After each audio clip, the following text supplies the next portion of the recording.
आज हम बात कर रहे हैं पॉलिनोमियल के बारे में, बहुपद। आप देखिए इन दोनों का डिवाइड करना, जैसे आप देख रहे होंगे डिवाइड करना है तो ये क्वेश्चन 6 to 8 तक का, 6 to 8 में किसी एक्सरसाइज में दे रखा होगा, 6th में, 7th में, 8th में, 9th में भी दे रखा है। लेकिन इसका यूज जब बड़ी क्लासों में कभी करना पड़ता है तो बच्चे कंफ्यूज हो जाते हैं, और छोटी क्लास के बच्चे जब इसको सीखते हैं तो इस तरह से डिवाइड करने में उनको दिक्कत होती है। तो विशेषकर आज उनके लिए भी ये टॉपिक है, छोटे बच्चों के लिए भी। रोज तो बड़े बच्चों के लिए क्लास होती है, लेकिन आज छोटे बच्चों के लिए भी टॉपिक है, तो जरा ध्यान समझिएगा।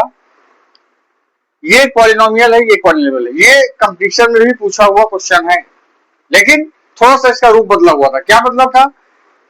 जैसे 3x² यहाँ लिखा है तो वो यहाँ पे लिखा होगा, ये 2x आगे लिखा होगा, मतलब कि ये इधर उधर लिखा होगा। तो आपको क्वेश्चन जब भी डिवाइड करना हो तो आप ये ध्यान रखिए कि इसको आप सबसे पहले पावर की डिसेंडिंग ऑर्डर में लिखना है, घटते हुए क्रम में दोनों को। यहाँ पे चूंकि दे रखा है, लेकिन फिर भी आपको बता दे रहे हैं, अगर आप कोई कंपटीशन वाला बच्चा या बड़ी क्लास वाला बच्चा कोई देख रहा हो तो ऐसा भी करना रहता है कि इसको पहले डिसेंडिंग ऑर्डर में हमने लिख दिया। अब देखिए करना क्या है, कैसे। इसका फर्स्ट टर्म लेंगे, डिसेंडिंग ऑर्डर में लिखने के बाद इसका फर्स्ट टर्म और इसका फर्स्ट टर्म। ये क्या है? x²। ध्यान समझिएगा, ये क्या है? 3x⁴। इतनी बात क्लियर है? इसका फर्स्ट टर्म, इसका फर्स्ट टर्म, ये हम कल समझाने के लिए आपको बता रहे हैं अलग से लिख के, बाकी आप ऐसे डायरेक्ट कर दो तब भी कोई दिक्कत नहीं है। अब करना क्या रहता है, इससे हमें ये लाना है, इससे हमें ये लाना है। तो क्या करना रहेगा, अगर हम इसको 3 से मल्टीप्लाई करें तो 3 आ गया, इधर भी है, और x² यहाँ x⁴ है, तो अगर x² से मल्टीप्लाई कर दें इससे तो ये चीज आ जाएगी, बताइए क्यों भाई ये चीज आ जाएगी, बताइए आप। इससे मल्टीप्लाई करने पे बिल्कुल आ जाएगी ये। देखिए 3x⁴, x², चूंकि जब हम मल्टीप्लाई करते हैं वेरिएबल में तो उसकी जो पावर होती है वो ऐड होती है, तो 2 to 4 ये आ गया, बस आप इसे मल्टीप्लाई कर दीजिए इससे। तो यहां पे आप लिखिए 3x², तो 3x², 3x⁴, और सबसे करेंगे, इसके बाद आप दोनों तरफ से करेंगे, तो plus plus plus 3 3 9 x⁴, 2a 1a plus 3x² और 1 से किसी भी तरफ मल्टीप्लाई करते हैं उतना ही आता है, तो यहाँ पे 3x² ही हो जाएगा। देखिए भाई इतनी बात क्लियर है? कुछ नहीं किया, हमने इसका फर्स्ट टर्म लिया और इसका फर्स्ट टर्म देखा और देखा इससे कैसे मिल सकता, तो हमने देखा 3x² से अगर मल्टीप्लाई कर दिया जाए तो ये टर्म मिल जाएगा। इसके बाद हमने 3x² वहां लिखा और इन तीनों टर्म को हमने मल्टीप्लाई करते हुए यहाँ पे लिख दिया, इतना किया।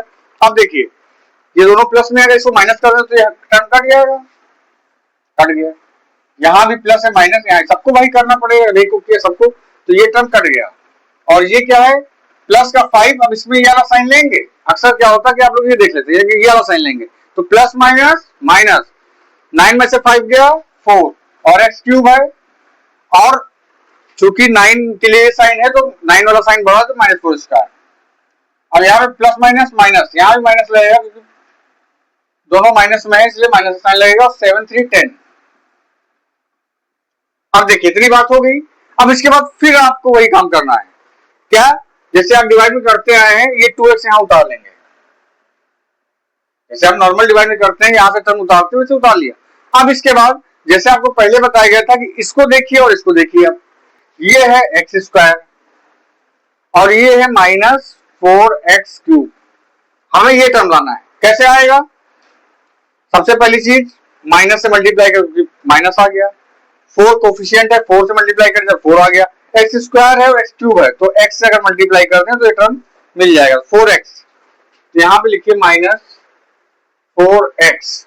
अब इसी वही चीज करिए, यहाँ मल्टीप्लाई किया, -4x³ और माइनस प्लस माइनस 4 3 12 x², इससे किया 4 3 12 x², फिर माइनस प्लस माइनस और 4x को 4x, फिर आपने वही काम किया।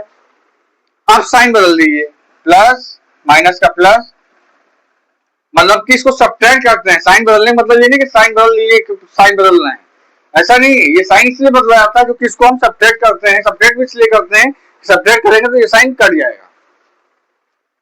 अब ये टर्म कट गया, देखिए प्लस माइनस प्लस प्लस, अब ये माइनस का 10x² 12, तो 12 चूंकि बड़ा है इसीलिए उसका साइन लगेगा, 12 बड़ा है ना, उसका साइन लगेगा। यहाँ पे 4 to 6 ऐड हो जाएगा, प्लस प्लस प्लस।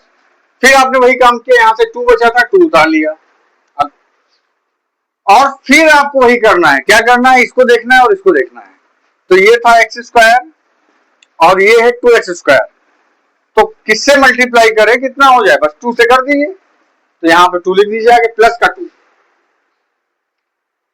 अब सेम चीज 2x स्क्वायर,